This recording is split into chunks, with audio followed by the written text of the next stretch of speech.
The economic situation for Black Americans was dire before the pandemic, but since then, it is absolutely apocalyptic. And if the way the government responded to our losses in the last recession are any indication, we won't get a bailout that will make any real difference to our abysmal material conditions this time either. Given the fact that capitalism itself has proven to have failed us all, it should be clear that Black capitalism won't free us from oppression and cannot be reformed, not even when it's promoted by our favorite rappers. This is Jacqueline Luqman with the Real News Network, and I am here with Dr. Sharice Burden-Stelly, Assistant Professor and Mellon Faculty Fellow of Africana Studies and Political Science at Carleton College, to dig into why that is. Dr. Burden-Stelly, thank you so much for joining me. Thank you for having me.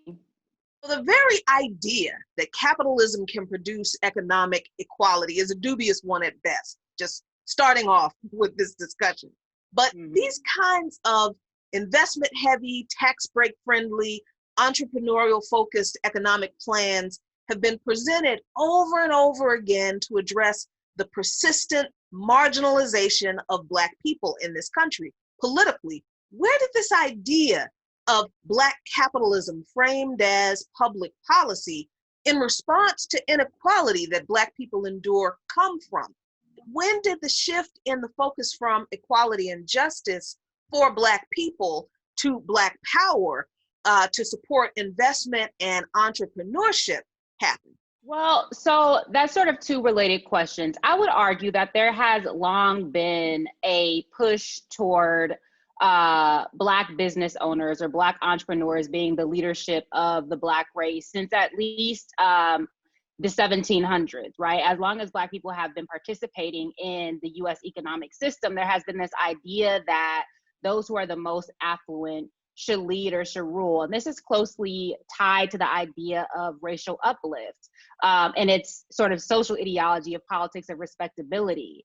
But in terms of the shift to Black power, often people mark this shift with the rise of Richard Nixon and the ways in which he harnessed Black power to Black capitalism, because as some scholars argue, the idea of Black collective mobilization and Black socialism was very threatening to the US economic order. But when you append Blackness to capitalism, it sort of neutralizes the specter of subversion or destabilization that is often associated with Blackness.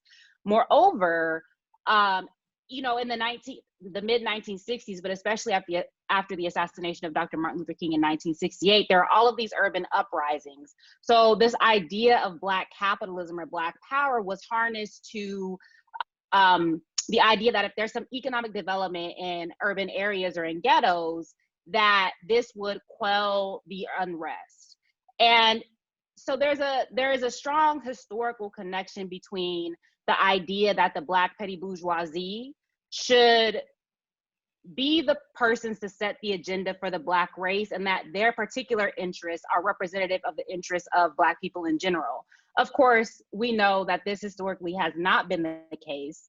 The other sort of irony of that is that Black business as an industry has not been that successful.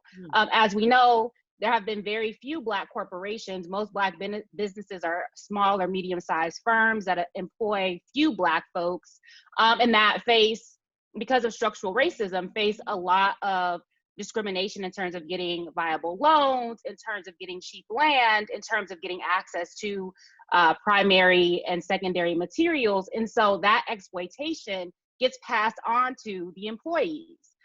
So there's all sorts of contradictions with this idea of Black capitalism, except for the fact that it serves a managerial function. That's, I think, a very, very important point.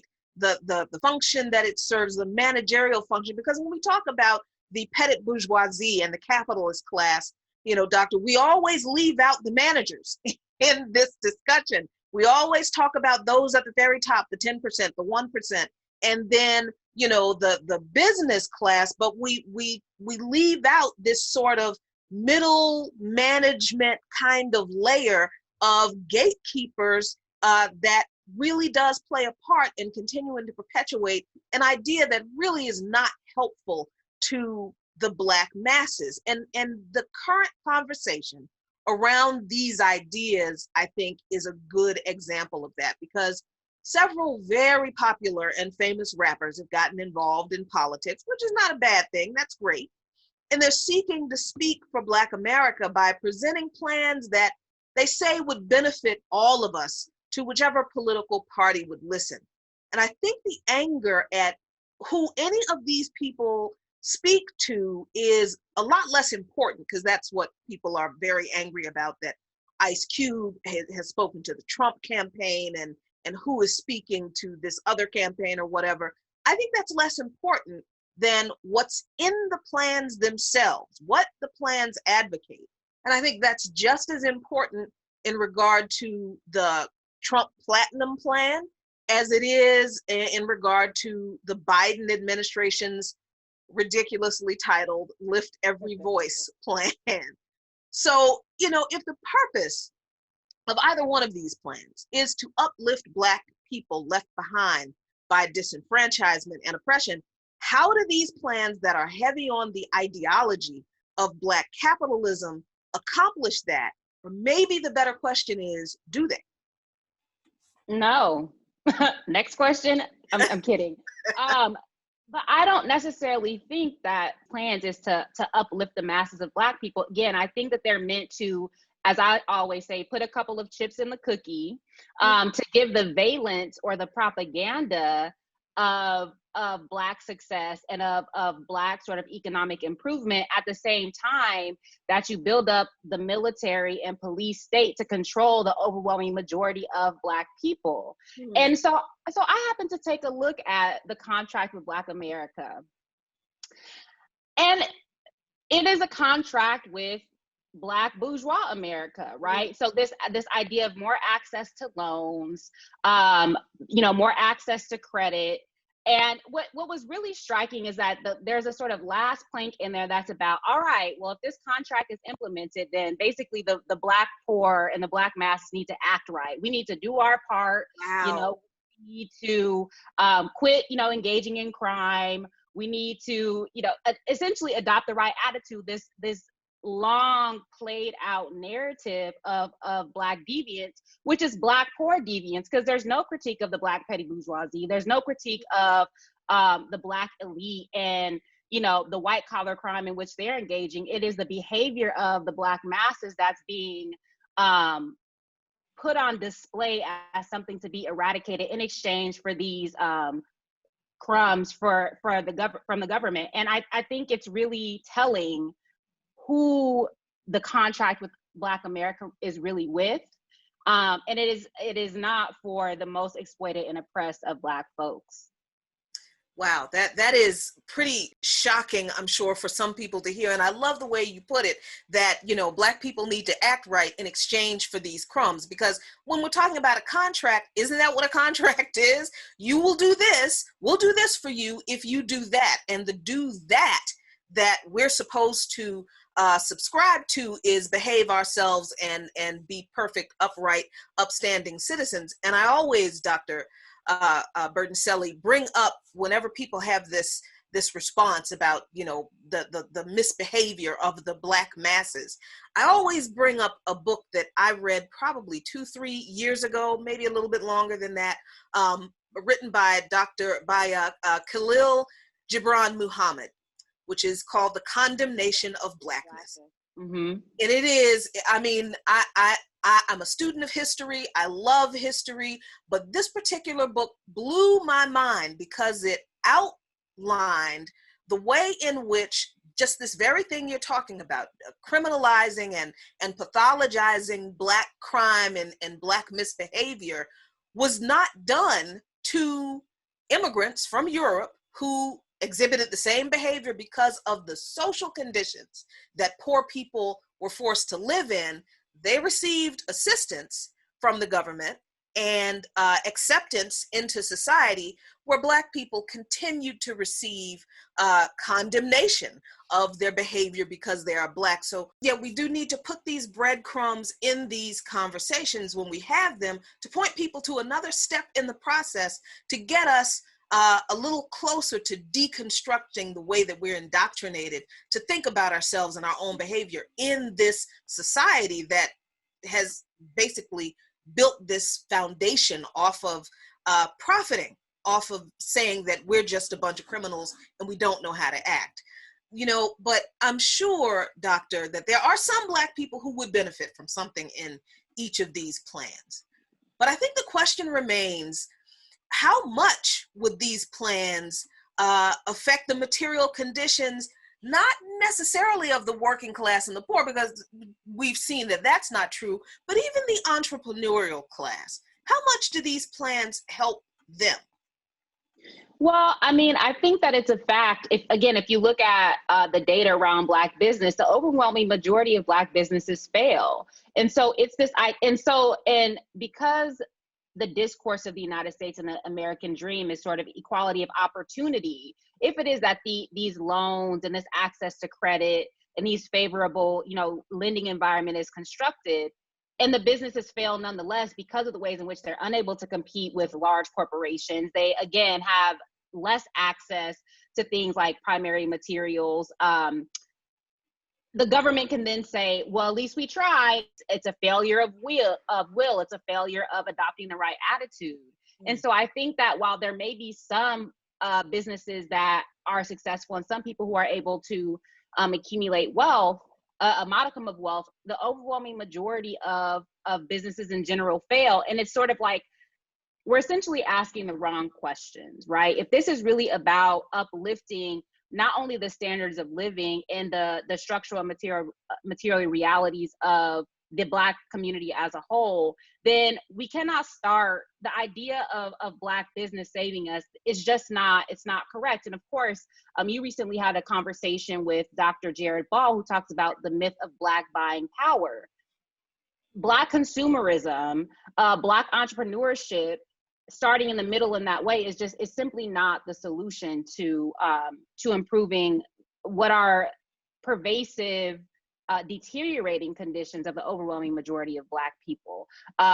It does not resolve the crisis of unemployment, and it does not resolve the housing crisis. It does not resolve the sort of erosion of the public sector and the welfare state. None of these things are resolved by increasing the sort of the entrepreneurial spirit of Black folks. And so I think the next question for me is, do we finally have to get to the point in this conversation about what is going to free Black people from oppression? If we are talking about advocating for freeing all Black people from oppression, including the Black masses, the poor and working class and oppressed Black masses, are we finally going to have that really uncomfortable conversation about class amongst ourselves, that we seem to not have an honest and full conversation about, or maybe it's just too painful to deal with? Do we finally need to just have that conversation about class to move this issue forward in a way that actually nets some kind of results for the Black masses? The question is painful for whom? Because really the evasion of that class conversation is about an obfuscation. It's this idea that because of racism and white supremacy, the outcomes or the realities for Black people are the same across the board. But as we know, violence and suffering accrues around particularly classed Black bodies more so than any other. So, when Skip Gates experiences discrimination from the cops, number one, he lives, and number two, he called Barack Obama. We do not see that people, regular Black people, poor and working class Black people do not have that same access, and they're much more subjected to the occupying forces, which is really how we ought to describe police. They're meant to keep people in where they belong and to keep them out where they ostensibly don't belong. And so I think that the class conversation is very important, and a lot of research shows that since the 1970s, there is an increasing class divide in the Black community, and that there's much less identification between the Black middle and upper classes and the Black working poor than there was historically, because of Black flight and because of the ways in which the Black community, even though there's conditions of resegregation, there's not the same ways in which Black people, irrespective of income and irrespective of occupation, have to live together as there was in de jure Jim Crow. Right. So to make a short story long, we absolutely need to have that class conversation, because oftentimes, racism notwithstanding, white supremacy notwithstanding, are the questions that we ask and the ways in which we frame the problem are not necessarily the same, because the ways in which we experience material lack and the ways in the forms of domination and oppression and exploitation that we experience are not the same. And even parts of the petty bourgeoisie and the ruling class that understand that ought to be willing to have that conversation. But that conversation necessarily requires redistribution, and it necessarily requires a shift in focus from allowing the most qualified or the most deserving Blacks to participate in the capitalist system, to a conversation about, like, how do we actually stop negotiating the terms of our immiseration and actually begin to improve the lived realities of all Black people. I can't help but think of two things from your comments. One is the fact that we are talking about people who are presenting themselves as advocates for the Black masses, who themselves are part of the petty bourgeois class, and maybe they don't even realize that that's where they are. People like Ice Cube and certainly 50 Cent, who just came out and said, I'm not supporting Biden because I don't want to pay more taxes. Now, this is not an endorsement of Joseph Biden, but that, I think, is a reflection of the class allegiance that some people, not all entertainers, but some entertainers who some people may be looking to for some type of political guidance, who they should vote for. That's the kind of class allegiance that some of them have. And so I think it's very important that we understand the class divisions that we've been subjected to and that we've bought into, some of us. And we need to also deconstruct that in the framework of this system. But I also can't help but think about Dr. Garrett Kushner's comments just a few days ago about this platinum plan that came out of this coordination between Ice Cube and the Trump administration, where Kushner said that, Black people have to want to be successful, but the president, Donald Trump, can't want them to be successful more than they want to be successful. And we don't have the same voices challenging that kind of narrative coming from the people that they've commiserated with on this plan. So how, Dr. Burton-Stelly, how do we push the powers that be in the direction of truly listening to an honest and clear, I hate to say conversation, because I think we're beyond continuing to talk about these issues. How do we push this issue to getting actual results for our people, for the Black masses, apart from continuing down this path of advocating for Black capitalism? I don't think, this might be an unpopular perspective, but I don't think we need any more Black leaders. I think that we really need to turn to the people who are in the streets protesting and organizing and engaging in mutual aid, and who are sort of gesturing toward the type of approaches that we need to sustain our communities.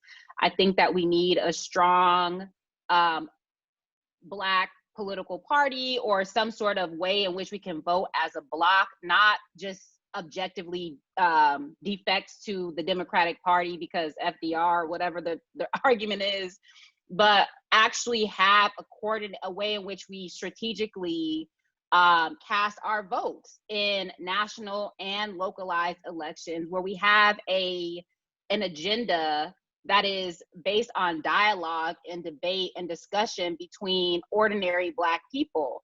I really think that the role of the Black elite and the Black petty bourgeoisie is to redistribute their wealth and take a step back so that people, like collectives of people, can actually have their concerns and their voices heard.